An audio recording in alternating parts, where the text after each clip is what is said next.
Hey, what's going on? This is Ricardo with the Code 7 Podcast Network, and we're about to get started with the Dispatchers Roundtable, and this is going to be round 35. But first, as always, a word from our sponsors. At InDigital, we know the public safety professionals hold themselves to a high standard. In fact, standard doesn't do it justice. In over 25 years working alongside you, carrying millions of calls over our IP networks, your dedication has inspired us. That's why our ESI net goes beyond industry standards, not only I3 compliant, but designed to adapt to future development for a network you can count on when it matters most. Learn more at indigital.net. Carbine, it's multimedia. You can get text, translate to whatever language, getting away with the legacy equipment and going into a cloud-based solution. It's the first time in U.S. history that we have an EZNet through cloud-native call handling. As a police officer, to have the victim go video, that's unheard of. You're getting upgrades every month, not every year. To schedule your free Carbine demo, please visit carbine.com/WTT.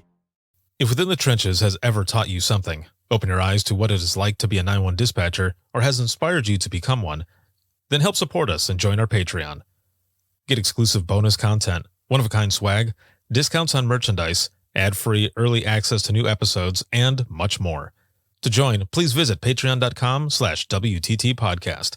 And if you're an industry partner, we have something for you as well. And now, for the show. This is Jordan, and you're listening to the Code 7 Podcast Network.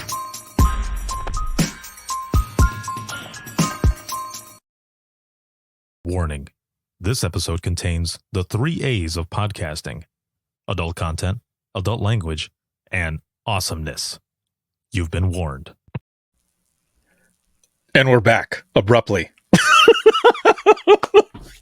That always happens, man, when it's for the Dispatchers Roundtable, and it's only because I don't have a dedicated intro for it.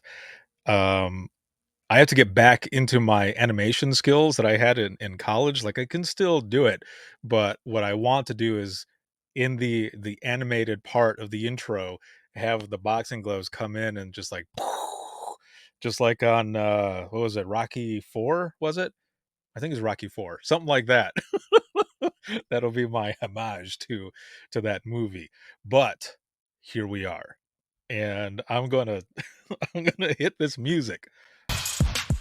Ladies and gentlemen, children of all ages, welcome to the Dispatchers Roundtable. Music here. That's what I'm talking about. So once again, welcome back, everyone. And this is the Dispatchers Roundtable, and we are here for round 35. Holy hell. That's right. Round 35. We've got 35 hours or more worth of the Dispatchers Roundtable, and it's all out there, man. You check it out. There's so many awesome topics, and today's topic, awesome as well. And I'm excited to have all of you here. Please, in the comments, if you can, throw in there, roll call. Where are you watching from? And please make sure to share this broadcast, whether it be on your feed or your favorite dispatch page. Please and thank you, and some reactions. This live broadcast is sponsored by InDigital as well as Carbine. And a big shout out to patrons as always. Thank you. Thank you so much for everything. I wouldn't be able to do what I do if it wasn't for all of you, but especially those that are here watching, listening, supporting, sharing, all of that. Let's get that shimmy in there, huh? I wasn't trying to, but here we are. Here we are. So we got people that are jumping in here. Hello, Keely. Hello, Doug. This is going to be good. Again, video to 911. That is going to be our topic today. We're going to be looking back at technology, where it started for all of us, right? And then how far it's come.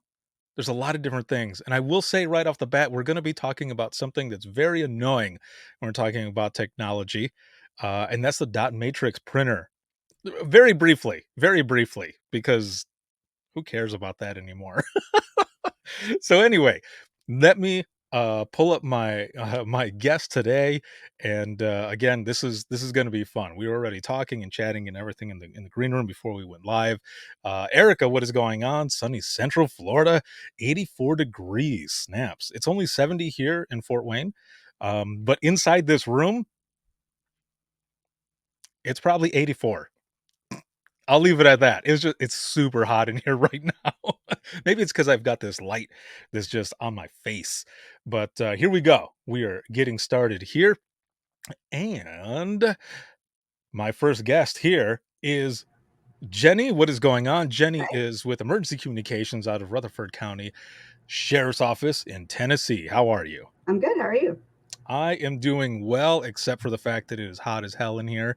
Like I can feel my ears like beneath these things. It's only 58 here, so it's not too shabby. I wish it was 58. That What is that in the That background? is my Sphinx. That's J5. Nice. Mm-hmm. Oh, it left already. He identifies as a person. I dig it. I dig it. And then my next guest here is Roxy Van Gunny, director with Lawrence County 911. What is going on? Hey friends, how's it going? Oh, snaps. Welcome, welcome. If we're all telling temperatures, it's about 50 here and it's about negative 32 in this office. So come on if you need to. Dude, next time I'm gonna just head over there and we can just do this from your office next time, and I'll just bring a parka and it'll be good. Or I'll bring one of these hats. One of the ones that, dude. We totally need a beanie. Yeah, for really quick, for those who are watching, for those who are looking out for these, there's maybe like 5 left of all of the hats that I put out. They're already sold out, and I apologize. I will get more. I promise you, I will get more. It's been pretty crazy. So let's see. We've got folks that are jumping in here. I mentioned Doug. I've got Keely. She goes, I sort of missed the sound of that printer. Oh, okay. Before we get started here, actually, no, we're going to start with this first. So a quick introduction. I said your names and everything, but just a kind of a brief background on all of you. So Jenny, we start with you, please. The 7th, I will be here in Tennessee doing this for 17 years. I was 3 years in Illinois, so 20 total. Excellent. Well done. Well done. Thank you for everything that you do. Thank you.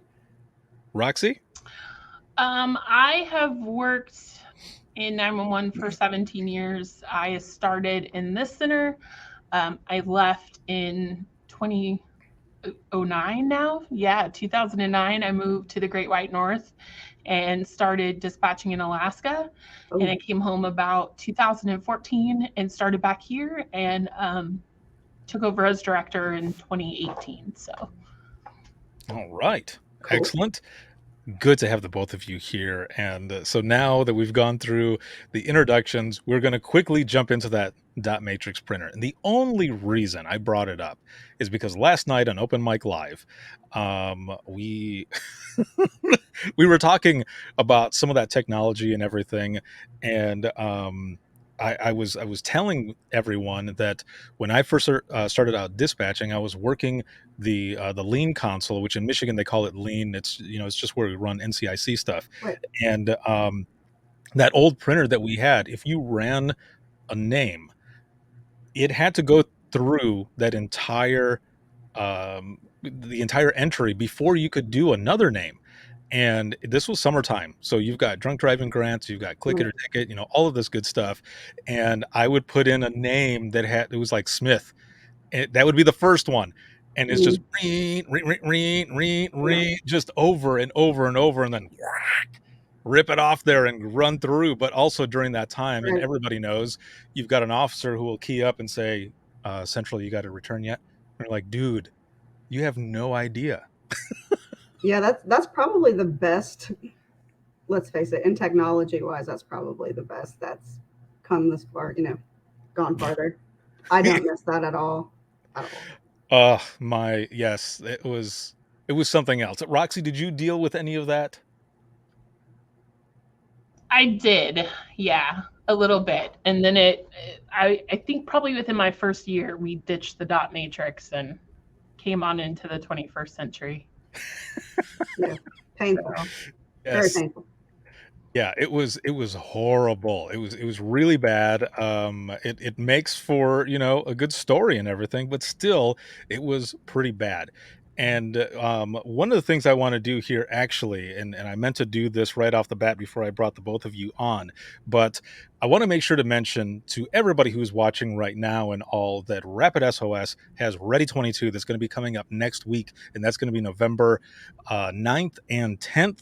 And I want to share the link here. This is a free virtual event, so make sure to jump on there, get registered. At the end of this, I'm going to mention this once again, but in a little bit more detail. And then also, I've got a video that I want to share. But again, make sure to jump on there and check it out. And I'm actually going to be their closing speaker during that time. So jump in there as well. I'm not going to tell you what I'm going to be speaking about. You will find out when you get there. So there's a little bit there for that. And they're going to be announcing a bunch of different things during that time as well. So some Okay. surprise stuff. So for everybody, make sure to jump on that. And we'll talk about that more here at the end. But let's jump into some of this technology as we were talking. So we already threw that dot matrix one out there, but for the both of you and whoever wants to start first, actually, what was that technology like in your center when you first started? What was it that you were working with? Well, when I first started, I Hmm. had a map on the back of the wall and done everything by pen and paper with a desk phone and just, right in front of me. Now that is some technology. Yeah. I dig that. No, and so I can relate with you there. When I first started out in dispatching Central Florida, small police department, and I mean, we had some tech right in front of us, but like the CAD that we had, it wasn't like a name brand CAD or anything. We had a one of my coworkers, one of the dispatchers there. He was going to college for just like computer technology, and he Mhm. created his own CAD out of like Excel. I have no Oh, idea how he did it, but he did, and that's what we used. But everything else, it was me pushing myself off the desk and spinning. I don't know why I added the spin, but spinning to the yeah. back to We all this did it, man. We all did it. to this bookcase and pulled all like the maps and everything else off of that to be able to figure out because we didn't have you know uh, the type of mapping that there is now. It didn't Right. have that at all.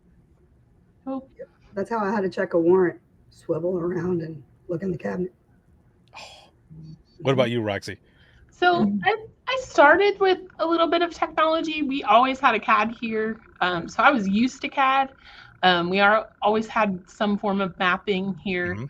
Hmm. Kansas is pretty good about, being a little bit ahead on the mapping front. And then I moved to Alaska, and all of that went away. So I took calls on paper cards. I wrote about 45 pages of radio traffic every Friday night. We kept track of people on sticky notes. We had a phone called the bat phone that sat in the middle of our room. Yeah. And if we had a tsunami, it would start making this funny noise, and you had to turn the dial to get it to answer. And yeah, so I What? went from some technology to no technology back to technology. So Okay, so what was that like then to have what you had and then go to Alaska and you get there? I mean, it complete, well, one, culture change, right? Probably a yeah, shock Yeah, I there. couldn't I couldn't imagine Alaska. for sure. No. Well, I guess I went into that a little naive because I kind of thought every 911 center was sort of the same. Like Hmm. inherently, it had some of the same things. Yeah, no, not Mm, at all. mm-mm. Yeah. That's not the case at all. And dispatching is different everywhere. Yes. So it was a huge learning curve because I'm like, I know that this could be easier and more efficient. I already know that. Why are we making it so hard? So it was steep to have to roll back all of what I knew and Right. basically start from scratch. So It Oh makes you man. appreciate what you got, though. oh, for sure, for Yes. sure. But I mean, Yeah. just having to keep track of somebody on a sticky note and making sure you didn't forget to type or write that they went to Nate, it's Right. tough and it's a lot of stress. Most definitely. Oh I agree. man. Yeah, no, I yeah, and I agree as well. And so My next question here is, what about when you've been there for a few years, right? And then you have folks that come in who are new and they don't know about some of the, the old tech or the old school way. What I'm getting at is, I remember one night that we were working and our CAD system went down, and the person who was there was fairly new. I think they had just come off of training, and they said, "Ricardo, what do we do? What do we do now?" And I said, "You see this? This is what you do now." And they're like, "No." And I said, Yeah. "Yeah, yes. Like that's Mhm. what you do. You have to write all the times down, and then when it comes back up, we need to enter all of those complaints and Mhm. put everything in the narrative. So if an officer Right. calls up for a number, nah, son, It's not there's gonna no happen. number. They're gonna be pissed, but there's no number." Right. Nope. Yeah. I I mean, with u- me. Oh, go ahead. no, I tell this I, story about how one time Snoop Doggy Dogg came to Fairbanks, Alaska, what? and in an outdoor concert venue. So it was in this residential neighborhood, and people were blowing up our phones. And we had so many cards that we couldn't keep track of them. So we would just put loud music in the address. And by the end of the night, we had about 75 loud music cards that we had not responded to, did not know who the caller was, wasn't really sure when they had called. So when our CAD goes down, I just laugh. I'm like, nope, sorry. Yeah. I don't have any sympathy. None. I mean, for me, it's like going back home again, so it's cool. Yeah. Right. Yeah. Yeah, for sure. So I want to look here. So Doug says, "It's funny. I used to write pages and pages of calls and log sheets. Now it's a struggle just to sign my name." Right? Yes. Yes. Yes. So, okay. So, a quick question here before we move on. Do any of you ever find, and for the audience as well, do you ever find that when you're simply writing something that you feel like, damn, maybe I should write more? Like you almost feel like you're kind of losing, that not so much just the penmanship, but just like you're writing, and then in my I head, don't I'm think like, my oh, brain knows what to do if I have to write with a pen. well, and No. right, because we're so used to like autocorrect, right? So there have been Yeah. a couple times where I've written stuff, and I'm like, oh wait, this isn't digital. Like, Yeah. My husband has to write our checks because I can't even write out a check, but it doesn't work for me. Yep. Can't do it. oh man, let's see, Andrea here. She says, my issue is I try to write in shorthand all the time. Dude, I feel you there. When I was in dispatch, and even now sometimes out of dispatch, and I've been out of dispatch for 9 years, but I'll be writing something. Like, for example, if I was typing send or en route, it would be just ENR. You would just type in ENR, right? And or other things, only so that you could be faster in what you were typing. Exactly. And sometimes even in an email, I would be typing it out and I was like, what am I doing? Mhm. Like, this is, I don't understand. It's because you expect everybody to speak dispatcher. Right. Same. Yes, ma'am. Yes, it's just like when you're giving directions, right? When you're giving directions to somebody, or I have done this before, and I don't know if you'll say it the same way, but like for a phone number in dispatch, when I was in dispatch, we would say, "What's your TX?" And I've said that to people that are not in public safety or dispatch or anything. I'm like, "Oh yeah, hook me up. What's your TX?" And they're like, "Huh?" I'm like, "Oh, Squeeze me. my We bad." call it public service here, and I'm like, well, just give me a public service, and they're like, wait, what? That's What what the we heck call is it a here. public service? Yeah, that's what we call it here. See, now that one is new. That one is new for me. I've not heard that one, but yeah, TX. And so Keely, she says, I cannot write history without HX. Yeah, no, That's she's right. right. So there you go. So we talked about some of the technology and everything, and so how far have we come? What are some of the things personally for the both of you Ooh. that you, I guess, kind of love the most? That some of this technology, not just the video to 911 that we're going to be talking about here, but some of the technology that you dealt with. Um, what are some of those good things that you think about? Man, years ago, it would have been awesome to have this, but of course, it was years ago, so it wasn't available. But what are some of the things that really get you going about that? Go ahead, Miss Roxy. Ooh, goodness. Well, for me, I mean, Ricardo, I've had a lot of times in my career where Mhm. I've struggled to find people. Like I couldn't find them. I didn't know where they were. I when I worked in Alaska, we didn't have NG911. We had no mapping. So we relied on map books and our knowledge of areas that we had never been to and never seen. And we had some of that trouble here in Kansas, so just the advancements in mapping and how good it is to be so close to finding someone now. Like I don't have to sit on the line with, the AT&T center to trace calls and things like that.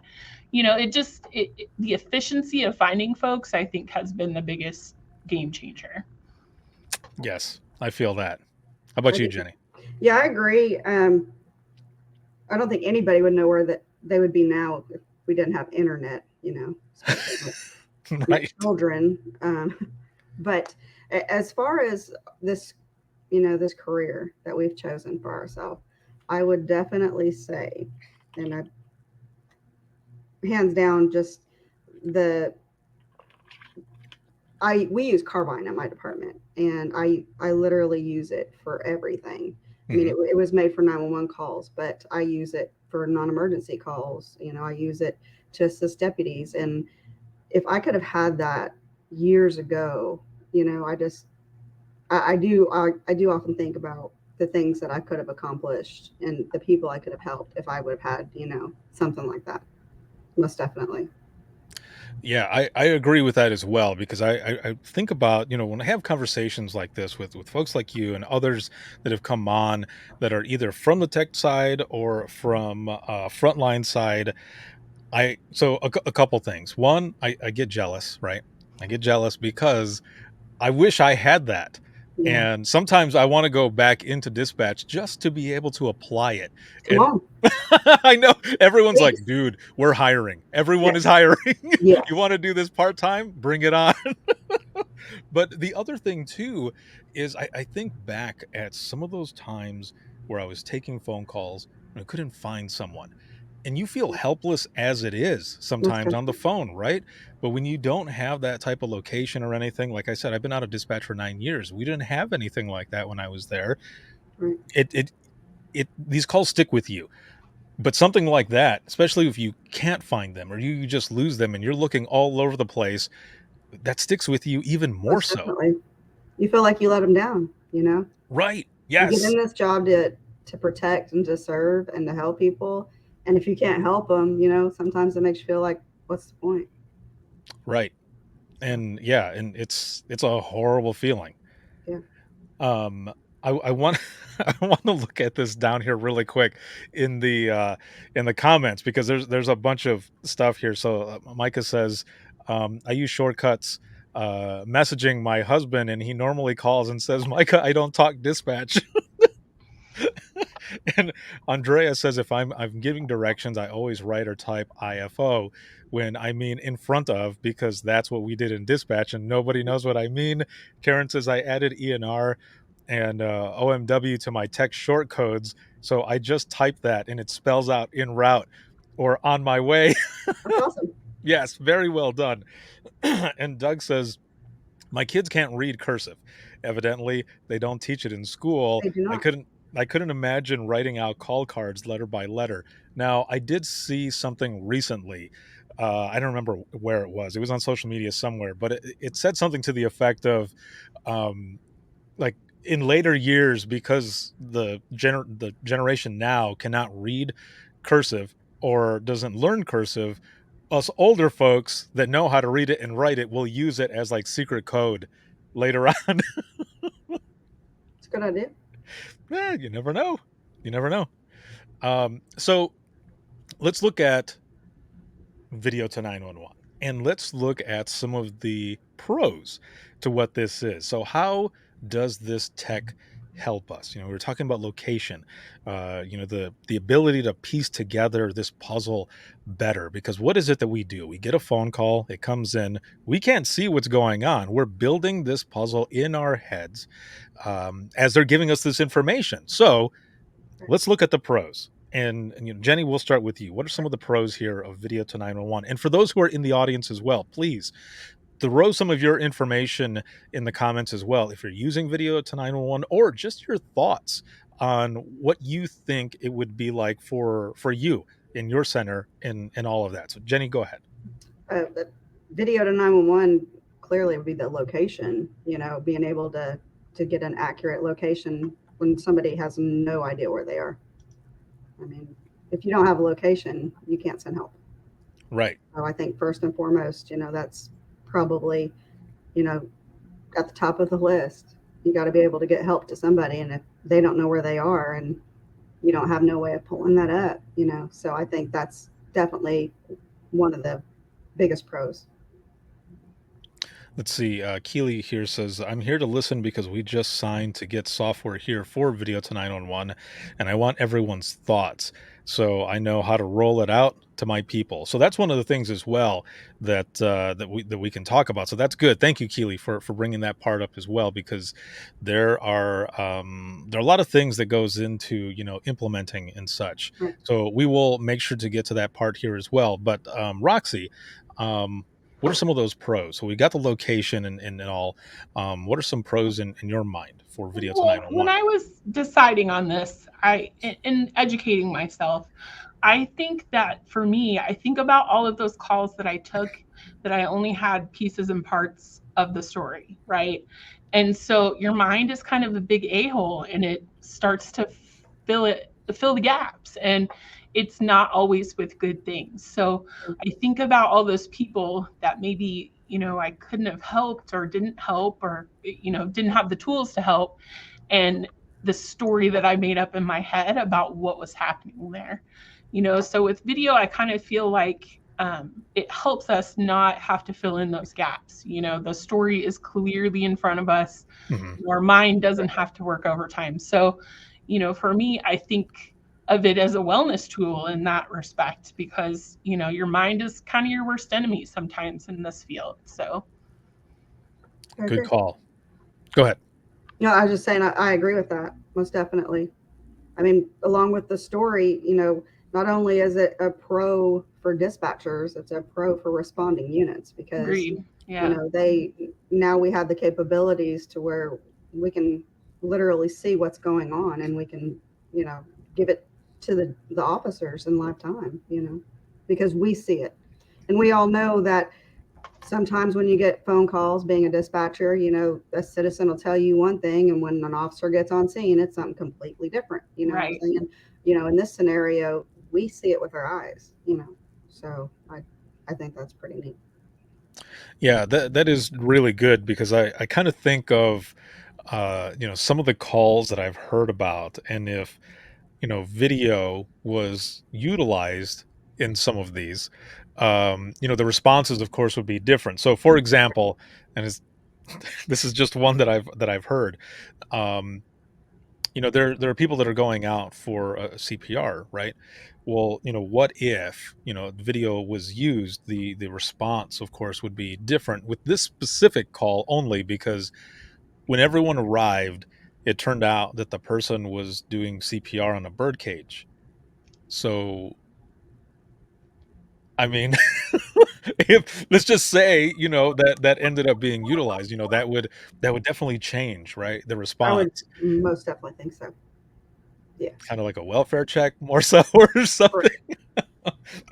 But I Yes. mean, there's a bunch of different ways, that this can be used, and I do want to I bring mean, this up as it well. can be used, with what you're saying, as far Hmm. as response, because they're running emergency traffic lights and sirens, Right. right? Yes. Okay. So using this software or these capabilities, you get an accident on the interstate.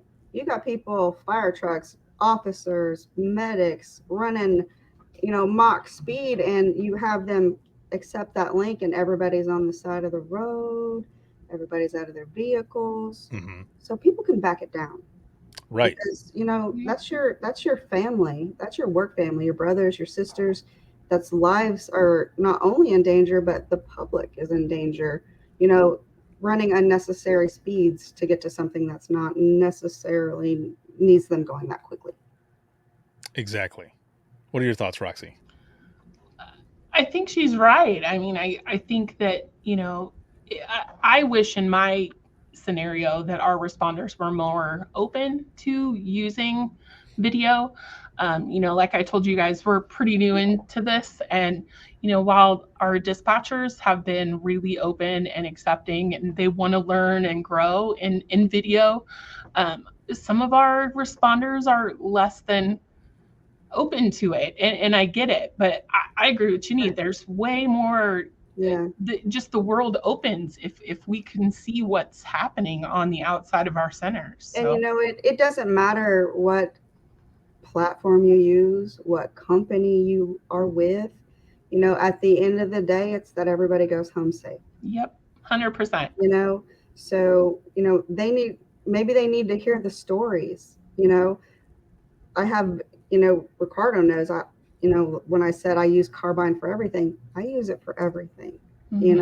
Dog tracks. I mean, it is a big thing for officer safety, and I think that agencies need to realize that, there's so much capability out there, no matter what platform you go with. Right. One of the well, before I mention this, let me ask this first. And for the audience as well, you can answer in the comments. When you first heard about video to 911, how did you imagine it looking? How did you imagine it was going to be implemented or used? Roxy, let's start with you. I imagined that it would be the biggest disaster of our professional life. Truly. I mean, and Yeah, not only no, I that, get it.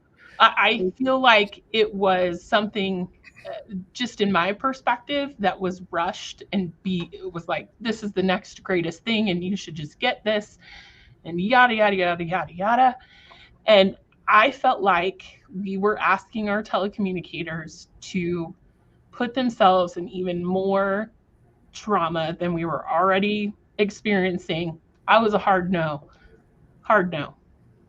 So It's understandable. Jenny, how about you? My thing for it was, we get prank calls all the time. So I expect people to be sending pictures they don't need to be sending or videos they don't need to be sending. People know what to say to get officers out there, to get attention. And you pick up that call thinking it's an emergency, and it's not. Right. Yes. Now, for me, I'm trying to see if I can find this on the fly. Because this here is what I was thinking, um, that this was gonna be like, and I'm hoping that this is the right one here. Yeah, I think this is the right one. So let me see if I can pull this up here. And as I'm pulling this up, I wanna look into the comments here as well. So Keely says, "Wasn't there a peanut? Oh, wasn't there a peanut butter and jelly sandwich they were doing CPR on in one of the open mic nights?" Yes, you are correct. Yeah, there was. There was a peanut butter and jelly sandwich that somebody was doing CPR on. Drew says that for video to 911, it brings callers comfort knowing you can see what they see. It helps us connect to callers in ways just voice communication doesn't. Andrea says responders no longer have to wait until they're on scene to make scene safety decisions, which is good as well. As we were talking, response wise and everything, you'll end up knowing what exactly it is that you need to send out there. And it's like that, there's no time that's being wasted, any of those extra seconds. And then Keely says, all I could think about was someone was going to call 911 and pull the trigger in front of the screen for the dispatcher. And that too is a lot of things that people were worried about, right? Doug says you may also be able to see things in the video that could be safety issues for responders: needles laying on a table, guns on a rack, on the wall, large dogs running around, etc. And again, all valid points. They're all things that that are good for that. Right. So let me see here again if I can pull this up, and there might be a slight echo. So if there is, it'll only last for a couple seconds, hopefully. But I want to play this really quick. All right, here we go.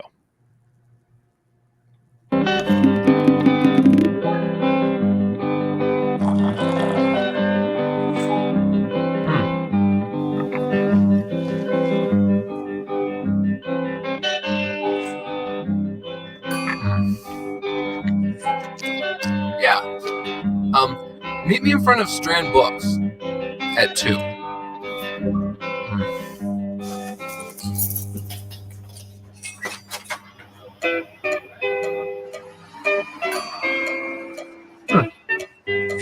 Oh man, really?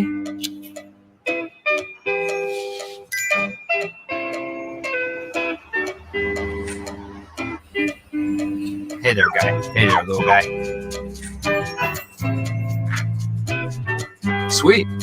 Remind me to buy tickets for Monsieur Gano tonight. Where's the music section?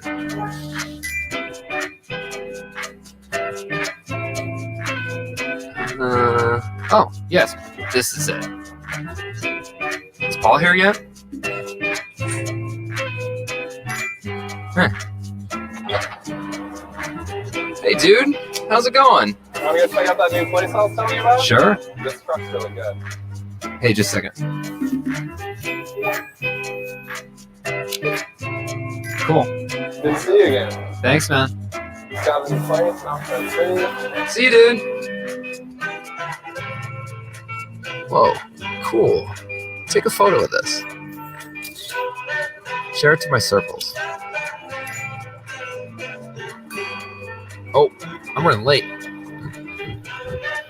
Music, stop.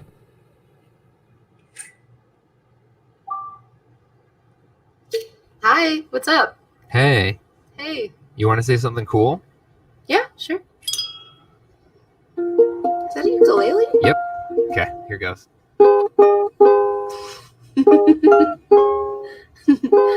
That's beautiful.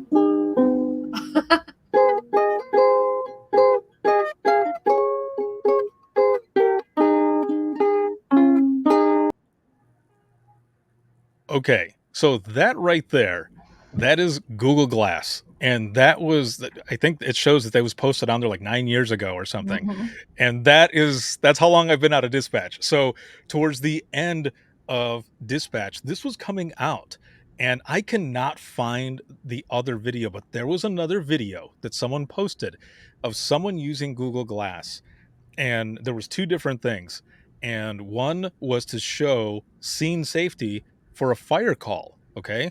And another one was for medical.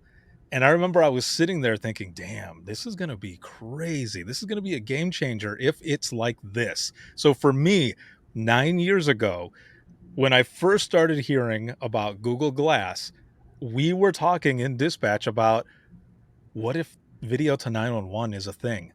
And then seeing these concept videos of somebody in a medical, and it was like the classic, I've fallen, I can't get up type thing. And Yeah. it shows the person, like the caller is using Google Glass, looks down at the person who's laying there, and they're going through questioning of what's going on with 911. So for me, that's what I kind of thought it was going to be like. It was pretty Google Glass interesting. was pretty cool back in the day. That was a thing, like a real innovation for sure. Yes, definitely ahead of its time. And as you could see there, you're able to take those pictures, right? And send it off right away, or have a, video call with someone else, and then they can see everything that you're seeing as well. So again, for me, oh, and the mapping, to be able to Mhm. map certain things out like that. That's what I was thinking 9 years ago. Like, holy moly, like this is going to be interesting. And it is. Yeah. Yeah, I mean, it's really not far off from that. Not It really really, no. isn't. I like it. So I dig it. So looking here into the comments, we've got here, or the liability of not seeing something that is in plain sight to a different trained eye, which that is a thing as well. So Andrea comes up here and says, we bring up the liability issues a lot when it comes to 911, which is why now, while there is no set standard, it is the perfect time for 911 leaders to set the best practices. That's right. Right there. That's what I'm talking about. So then, like the both of you, with the way that you use it, and Jenny, especially you've got a lot of use cases. We'll get to that here shortly. But those are the types of things that will help set those standards. So let's see. Doug says this is true. You could be looking at the call screen, typing info into the call when the only time the caller's friend behind them is visible holding a gun. Another way that this can help as well. Now, one thing that I want to mention before we get to some of the cons, we're going through this pros, right? So the last thing for the pros, and I guess this could be also a pro or a con, but what is one of the things that we deal with all the time in dispatch? That's not having any closure. So one of the things that I've been talking about since like 2019 is how when this is coming out, back then I was talking about this. What if the video to 911 actually helps us with our mental health and wellness when it comes to closure? What are your thoughts? Whoever wants to go first. And Well, those in the audience as well. I would say that this is my light bulb moment when you were talking about how maybe this could be a closure tool for us. This got me from hard pass to let me learn more. It opened my mind to maybe educate myself a little bit more about maybe some of the closure aspects that video could bring.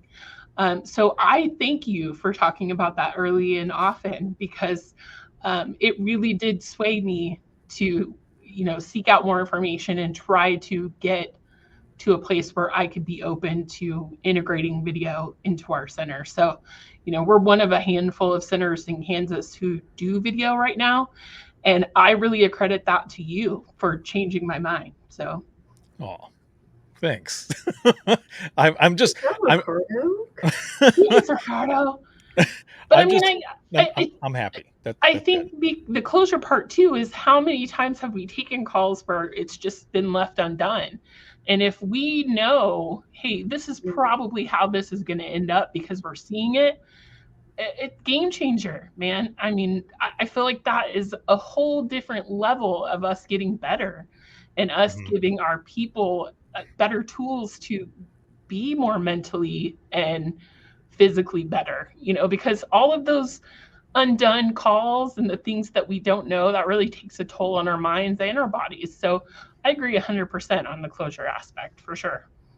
I can attest that it does give you closure. I've taken suicide, threats calls, juveniles not wanting to live, and being able to see that as a mom, being able to see that juvenile, you can listen all day, guys, all day, but you never know what happens. You don't know the outcome. And when it comes to children, I don't care what any dispatcher says, it's different. Whether you're a parent or not, everybody has a spot in their heart for a child, and to be able to see them on video and know that you are talking them down from a ledge and keeping them there steady until help arrives, that is the closure at the end of the day that everybody needs.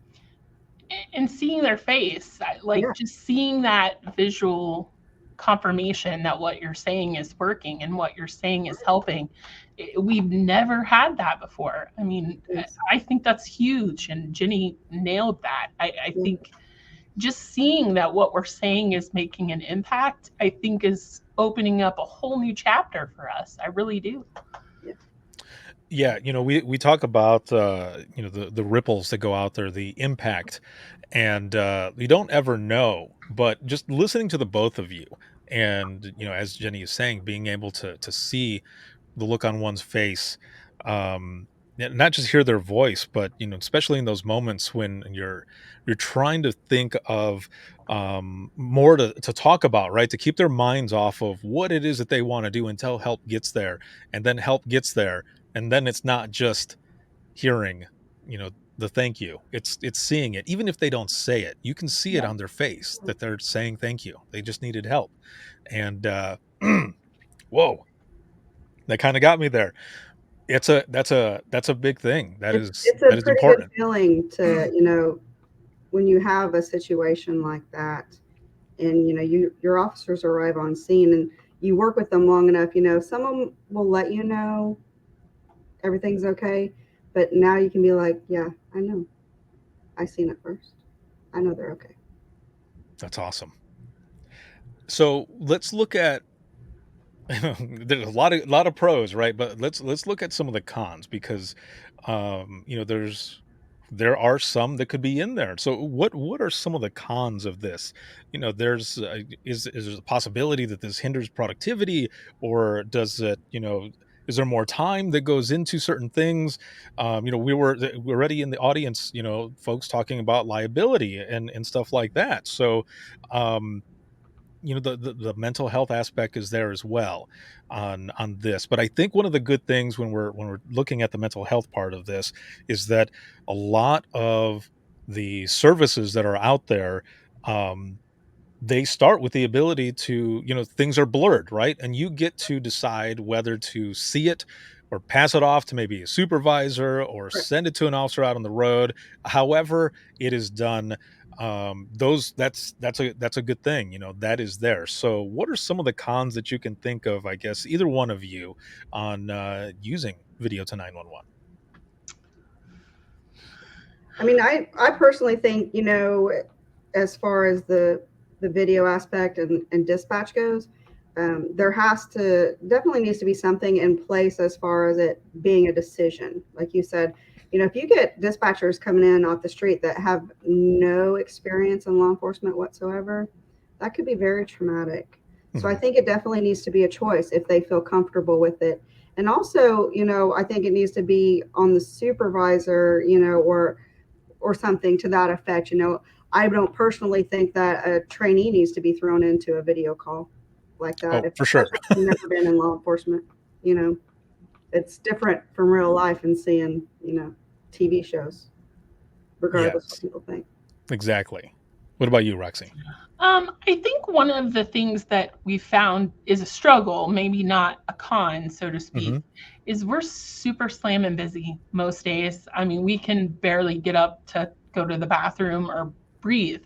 So, I mean, by the time we get a call and we're doing 900 other things with two people, sometimes thinking about video is just one extra step. So, it's been difficult to have them shift their thinking into integrating that into our daily workflow, because it is an extra step for them. And sometimes the timing and the things that are going on doesn't always allow for that. So I think that's been a struggle for us, just trying to slow down just a little bit and get it into our calls. Hmm. But I agree with Ginny, and the respect that I think we need to be very careful about how we introduce this to new folks. And I also think that we need to be very careful how we handle people who do see traumatic things. I hope, in my best case scenario, I hope that this forces the issue for 911 centers to have some kind of peer support in place, have some kind of EAP options. I hope this makes that become a conversation to be had, because it's not going on everywhere like it should be. So maybe, in best case scenario, this forces people to have a conversation that they've been putting off. But I think we need to be very careful when somebody does experience something traumatic, that we're acknowledging that, because it is different than hearing it. I think it will impact them differently than hearing it. So that to me might be a con for people, as they walk this road. Most definitely. I think, how they have debriefings for officers, for those type of calls, shootings, whatever. Dispatch is usually asked to go in, especially if they were on the radio or took the phone call or whatnot. But I think it would be, a good thing to have in place some type of a debriefing program just for dispatch if, it's going to because agencies need to understand, it's not like you're going to have to pay somebody 24/7. Mhm. That's not how it works. It doesn't. I don't. From the busiest of cities to the smallest of towns, it's not something someone's going to have to do every day, but it needs to be something in place that if it's needed, it's there. Well, and I guess it worries me, I mean, especially here, and I'm sure in Tennessee, Jenny, there are centers right now that people come in and they're like, here's your paper and here's your pen and here's the radio. And they don't think about the fact that you're setting up these people to fail, taking calls that are life and death. So when we add video into the mix, it's my hope amongst all hopes that gets some of these folks to talking about it, because they're not talking about it at all now in some places. So it makes me worry for those smaller centers where maybe dispatch is second or an afterthought.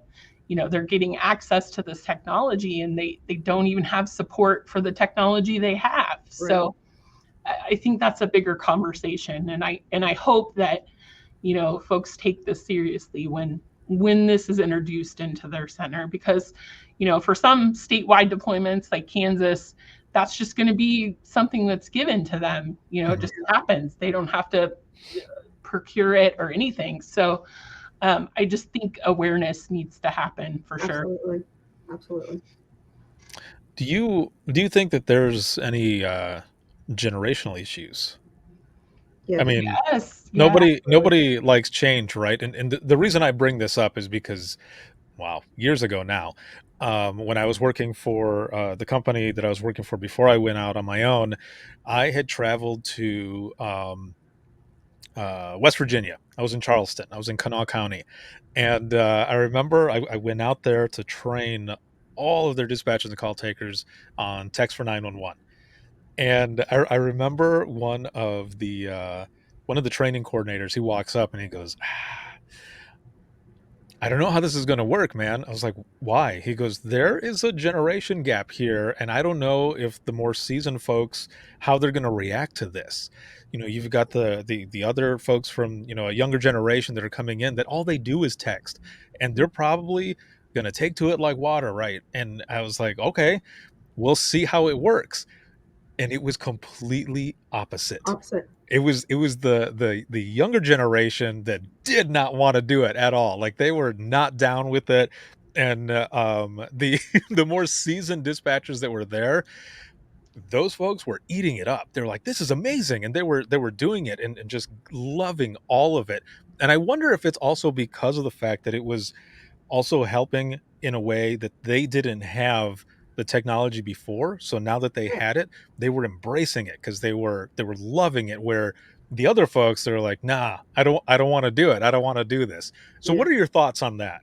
I think even the crustiest veteran, even the crustiest, oldest veteran is going to be open to new things, because they're always going to go back to those calls where they wish they would have had something else to help somebody.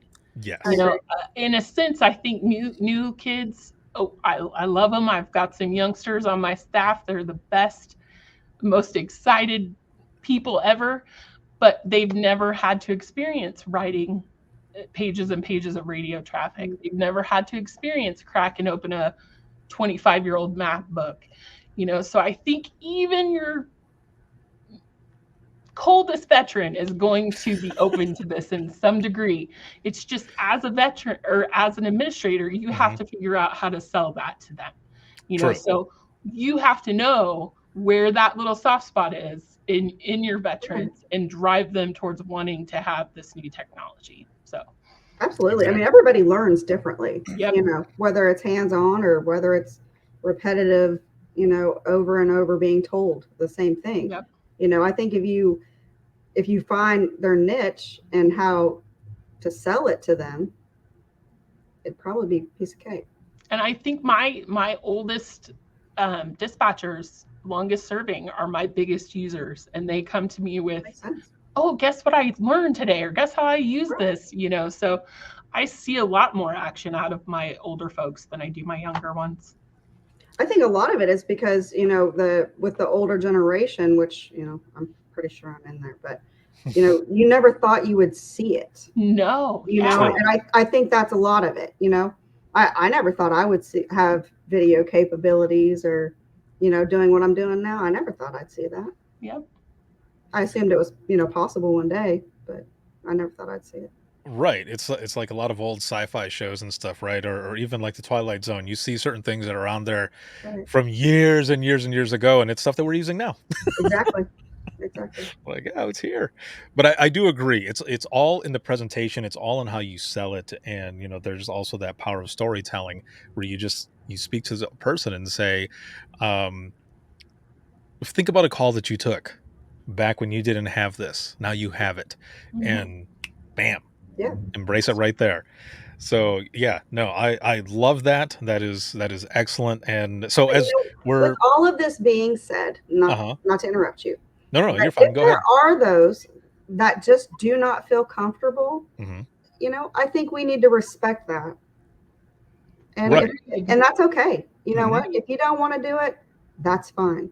Because if you push somebody to do something like that, that in itself is going to be traumatic. Just saying. No, I I want agree. them to want to use it. I want them to want to have it, so yes, Jenny, you're totally right. And I think, there are some centers out there that mandate the use, and I'm not one of those centers, No, and I'll I continue don't to agree not with be one of that. those centers. I just feel like we need to give them tools. We don't need to force something that maybe Yeah. isn't going to add value to the call. Maybe it has no value whatsoever. So, Right. No shaming. yeah, They've got to look at the big picture, exactly. And to the agencies that are out there that watch this or that are watching with us now, if you have questions, call our agency, ask about it. Ask to hear the stories on what we do with it. But you got to look at the good and the bad. You have Yep. to do it together Yep. before you make a decision. Most definitely. For sure. And so I want to put this on the screen here really quick. So Peggy says, I am Jenny's mom and I'm retired now, but I would have been all in this. Oh, Yeah. Mama. Thanks for watching. Yeah. Oh, that is awesome. Your mom is here. My mom is in the audience as well. I saw her Awesome. posting in there a little while ago. Cool. Oh, that is excellent. So My let's look at mama's some in of the use heaven, so cases. she's watching too. Oh, She is. My yes, mom trained definitely. me. Yep. That's She so was the one that cool. trained me. That's so cool. That is excellent. I would not be nearly who or what I am without my mom and my dad. And my dad passed away in 2012, so but yeah. So I want to look at some use cases here really quick before we wrap up this episode, which has been an excellent episode Yeah. here. This round has been awesome. Thank you both. So I want to start with Roxy and then go to Jenny on some of the ways that you're using um, video to 911. Now, Roxy, you had mentioned you're just getting into this and kind of putting some stuff out there. I've seen some stuff on social media where you've also talked about how you're starting to get into all of this. So how are you using this? Well, it's been a slow progression, Hmm. so that's what I want. I want them to slowly get there. But some of the first things we did is it's extraordinarily hot here in the summertime, like the surface of hell hot. And we have a huge animal problem here. And we have a lot of stray dogs and a lot of stray animals. And when it's 115 degrees and you have a husky that's lost, just delusionally wandering around a neighborhood, that's a problem. So, Mhm. we try really hard to get those notifications out to people, but we were able to put, some pictures out immediately of this animal so we could get it out there and out of the elements. So, we've started simple with animal calls.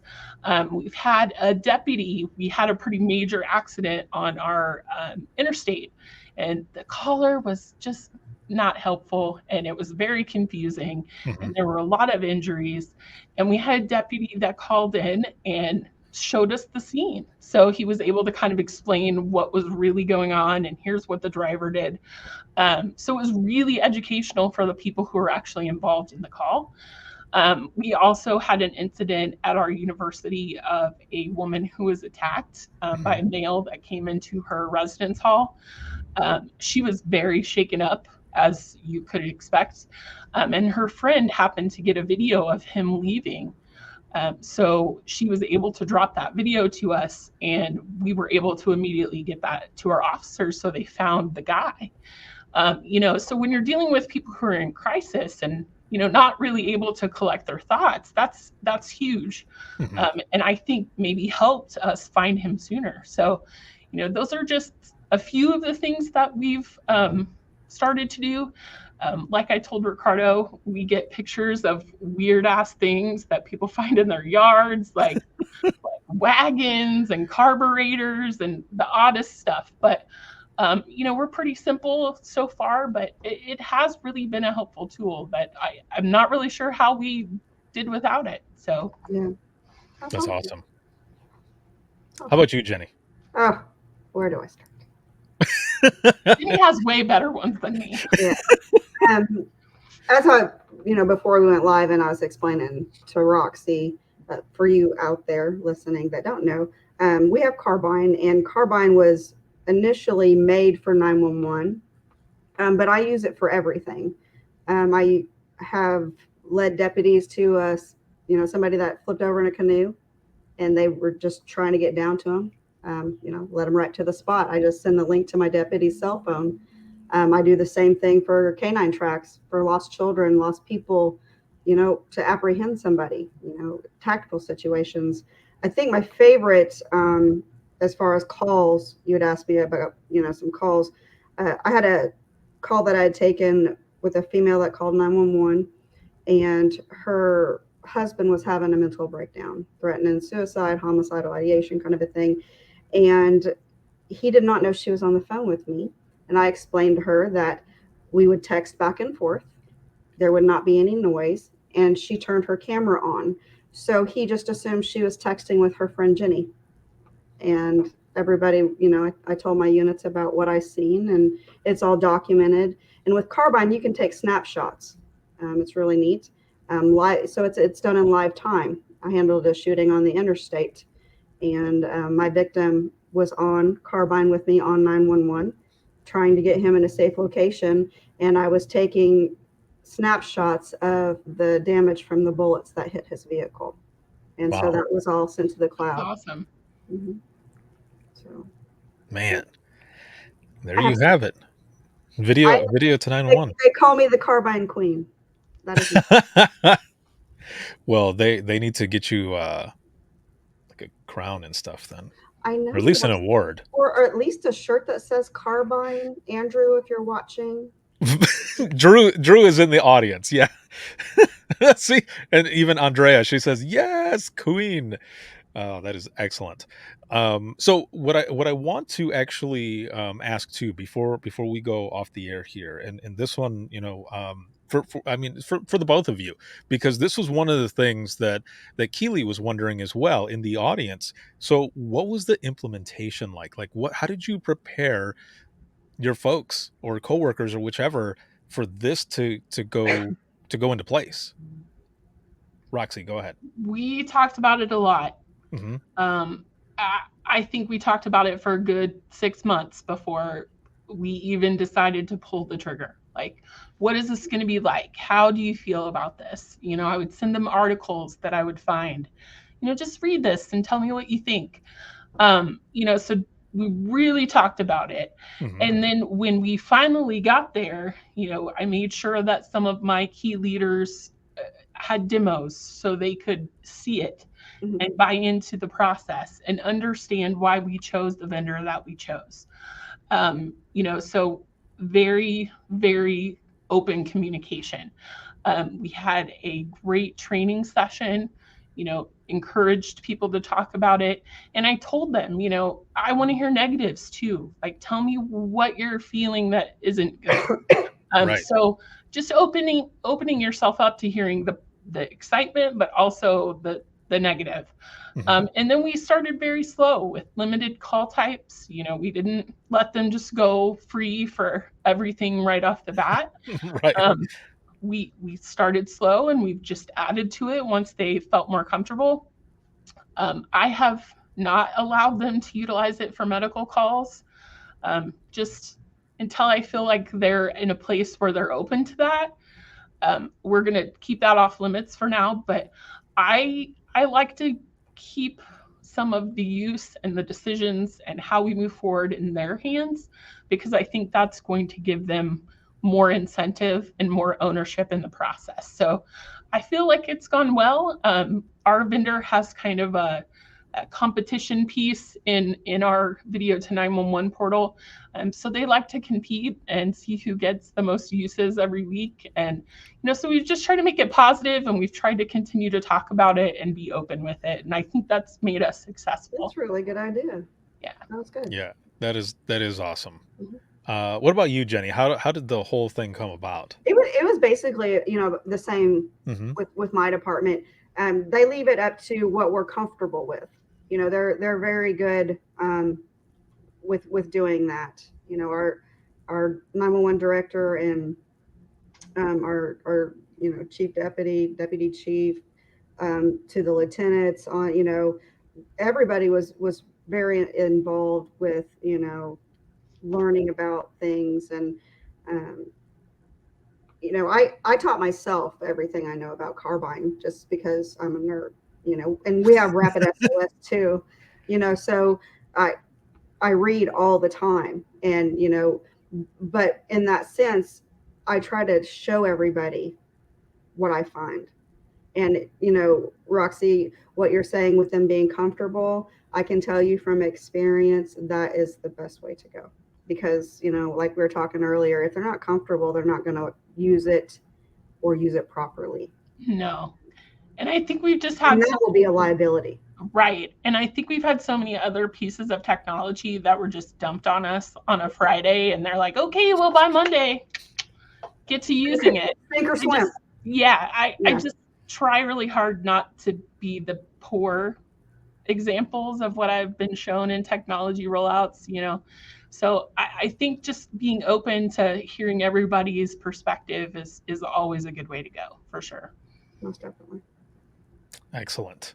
So as we go into the wrap up of this round, which has been phenomenal to have the both of you here we'll have to and do go this through again. all of this. Yes. And the amount of engagement in the audience. Thank you all for being here as well. For those who are, I guess, on the fence of implementing new technology, whether it be video, text, whatever it may be, give us a call. I was going to say, what is some advice? What is some advice that you have for those who are thinking about this? Let's start with you, Jenny. Give us a call. Yeah, most definitely. Because at the end of the day, it's about saving a life, you guys. It's not about personal preference. It's not about whose program is better. Elsa, let it go. It's about saving a life at the end of the day. Right. So awesome. What about you, Roxy? I think the greatest things in both professional life and personal life come from stepping into your fear. I mean, you just got to lean into that fear and discomfort and see what happens. What's the worst that could happen? You have to roll it back. What's the worst that could happen? So I think just being willing to step out of your comfort zone and be willing to step into that discomfort and fear and see where it goes and see what people think would be my number one piece of advice. I mean, I think, with that being said, if we can survive the dot matrix printer and the map on the back of the wall, yes, and writing by pen and paper, technologies, make it your bitch. Yeah. There you go. Awesome. Well, again, thank you both so very much for being on here. This was a lot of fun, and the audience was all about this. Keely says, of course, I had a full phone failure during the recommendations of rolling this out part. It's Sorry, there. buddy. It's there.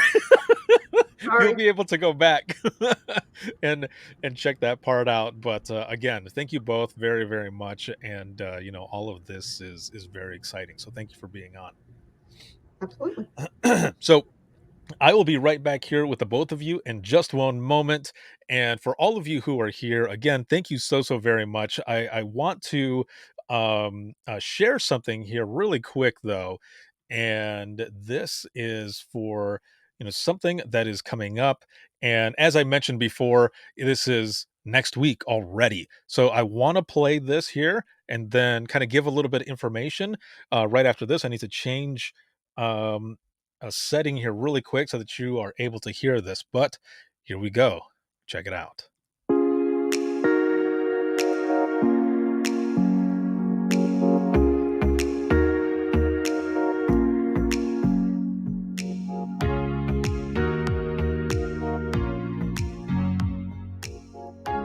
in Rapid SOS a software development capability that is available to the 911 operators, and to have those operators direct what Rapid SOS does. It's an amazing capability that any company would love to have.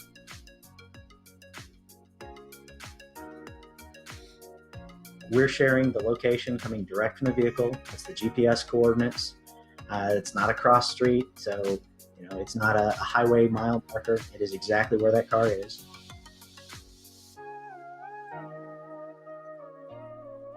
Make quality assurance a positive thing. Make sure there's a recognition component, but also, kind of pairing your quality assurance program. It should be hand in hand with your training program.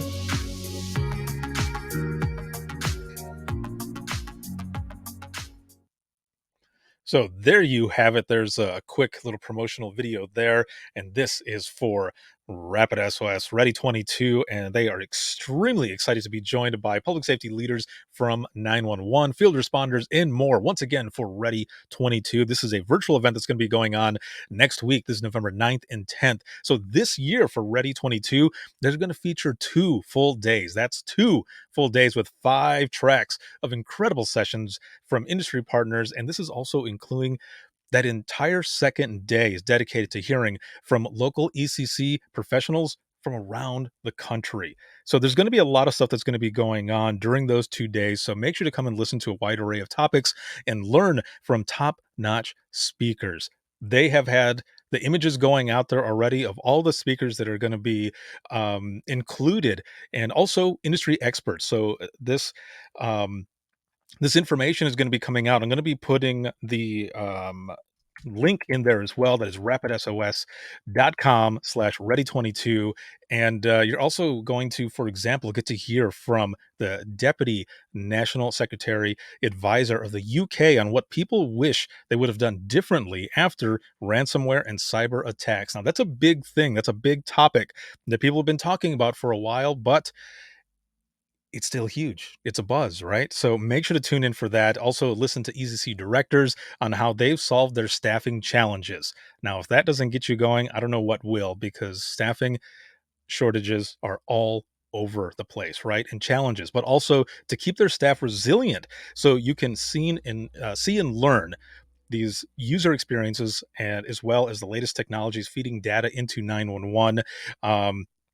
Or about where public safety legislation is going in 2023. So again, Ready 22 is going to be featuring fantastic speakers in the lineup. So just for example, the director of the Washington, D.C. Office of Unified Communications, that's Karima Holmes, also a friend, hello, and Michelle Potts from Chandler PD, Brian Font, CEO of Nina, Jeff Cohen, Chief Counsel at APCO, as well as 3 former FCC chairman and the former vice president of research and development over at Apple. There's going to be many more. And I'm also going to be a part of that as well. I'll be the closing speaker. I'm not going to tell you what I'm going to be talking about, but you will see when you get there. So make sure to check it out once again in the comments, rapidsos.com/ready22. And they are also going to be a gold sponsor of Dare to Be Great 4.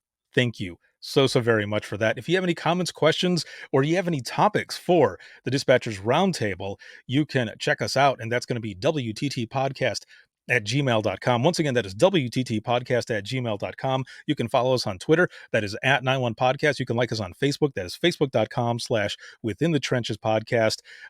This episode was sponsored by InDigital as well as Carbine. And shout out to patrons. As always, if you'd like to become a patron and help support us, you can check us out. And that'll be patreon.com/WTT podcast. Once again, that is patreon.com/WTT podcast. This can be seen on Facebook, LinkedIn Live, YouTube, as well as Twitter. And a perk for patrons only, audio versions of the DRT goes to you only. And for the flagship show, you can listen 24/7 on Apple Podcasts, iHeartRadio, Spotify, your favorite podcasting app, and within the trenches.net. Have a good one, everyone. We'll see you in the next one.